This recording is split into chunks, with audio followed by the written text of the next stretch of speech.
मैं राष्ट्रपति के अभिभाषण पे अपने बात रखने के लिए खड़ा हुआ हूं।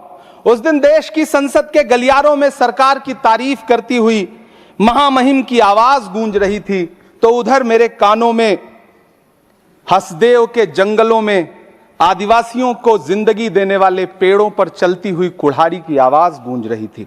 सभापति महोदय, इस तरफ महामहिम के भाषण पर प्रधानमंत्री जी संसद की मेज थपथपा रहे थे और उधर उत्तराखंड की अभागी बिटिया अंकिता भंडारी के इंसाफ की आवाजें मध्यम पड़ती जा रही थीं, जो आज भी पूछ रही हैं कि आखिर वो वीआईपी कौन था जिसके लिए अंकिता भंडारी को मार दिया गया। सभापति महोदय, इधर महामहिम सामाजिक न्याय की बात कर रही थीं और उधर उत्तराखंड के कोटद्वार में नफरती लोगों के खिलाफ एक बुजुर्ग को बचाने के लिए खड़ा हुआ दीपक, जो मोहब्बतों की रोशनी लेके खड़ा हुआ था, उसके खिलाफ कोटद्वार की पुलिस गंभीर धाराओं में एफआईआर दर्ज कर रही थी। और वो भी उस दिन हो रहा था जब उत्तराखंड के मुख्यमंत्री कोटद्वार में मौजूद थे।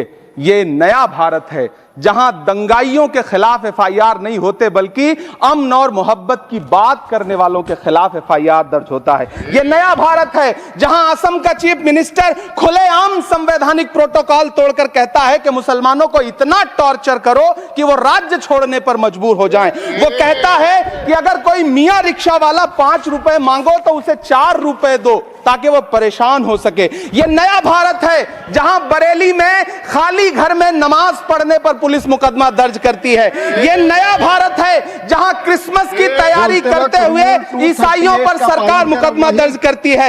यह नया भारत है जहां जम्मू कश्मीर में नीट का एग्जाम क्वालिफाई करने वाले 50 बच्चों में अगर 42 मुसलमान होते हैं तो फिर मेडिकल कॉलेज की मान्यता ही रद्द होती है और जश्न मनाया जाता है। महामहिम राष्ट्रपति का भाषण में सुन रहा था। सर, यह नया भारत है जहां मध्य प्रदेश के बैतूल में बच्चों के स्कूल बनवा रहे मोहम्मद नईम का घर स्कूल इसलिए तुड़वा दिया जाता है क्योंकि वो स्कूल बनवा रहे थे। ये नया भारत है जहां कोर्ट का स्टे होने के बावजूद बनारस की दाल मंडी में सैकड़ों दुकानें तोड़ी जा रही हैं क्योंकि रास्ता चौड़ा करना है।